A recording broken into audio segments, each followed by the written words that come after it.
Debt has a heavy psychological weight. It doesn't just shrink your wallet, it eats away at your self-esteem and sense of freedom. For many people, being in debt feels like an endless trap, a tunnel with no exit.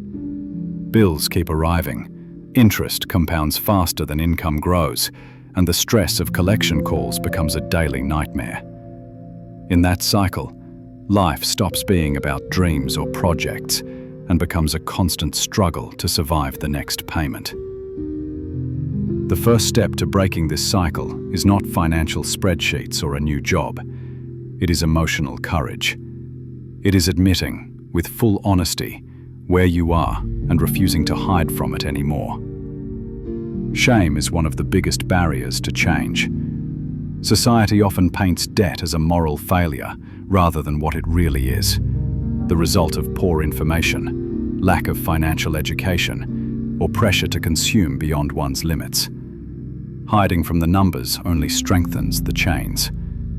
Ignoring credit card statements or avoiding collection letters may provide temporary relief, but it magnifies the problem long term. To change, you must face the numbers head on. Sit down and write everything. Every debt, every creditor, interest rates, minimum payments, and deadlines.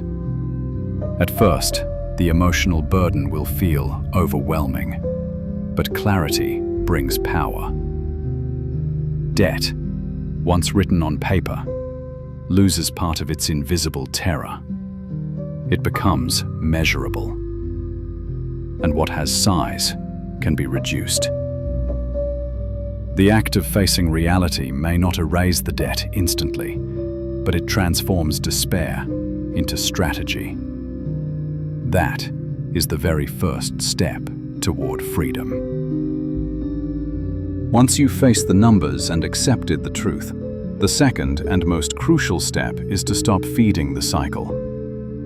Many believe the solution is simply to earn more money.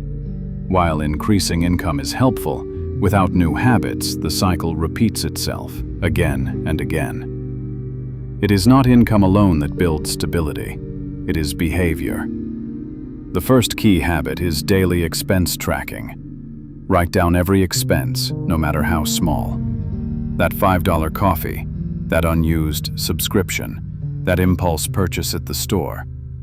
Individually, they seem irrelevant, but combined, they may equal an entire debt installment. By tracking, you reveal the silent leaks that erode your financial health.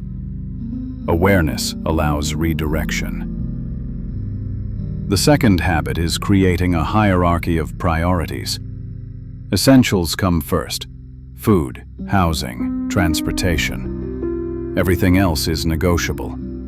This isn't punishment, it's strategy. Every time you say no to a purchase that doesn't serve your freedom, you are saying yes to your future.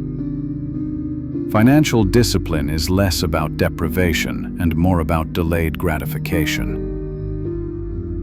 A third habit is reversing the traditional order of money management. Most people spend first and then attempt to save what is left. Flip the script. Save first, even if it's a symbolic amount, and then spend what remains. By paying yourself first, you reprogram your mind to value security over impulse. Over time, these small, consistent deposits build resilience. Habits, not one-time actions, are what determine if you stay free from debt or fall back into it. Escaping debt is not just about making payments until the balance is gone. It is about transformation. Many people succeed in paying off what they owe, only to find themselves back in debt a year later, because they never changed the mindset that created the problem in the first place. Starting from zero is not simply erasing mistakes. It is building a new identity with money. The first action is self-forgiveness. Debt does not define you. Mistakes happened, yes, but they are not life sentences. Shame chains you to the past. while forgiveness allows you to carry only the lessons forward. You cannot rewrite the past, but you can prevent it from repeating by acknowledging it and moving differently. The second step is setting new goals beyond debt-free. Goals like creating an emergency fund, investing in personal skills, or saving for future opportunities. These goals shift the focus from survival to growth. Without them, you risk falling back into survival mode, where credit becomes the crutch again. Understand that progress will not be linear. You will slip, make impulsive purchases, or miss a target. That doesn't mean failure. It means being human.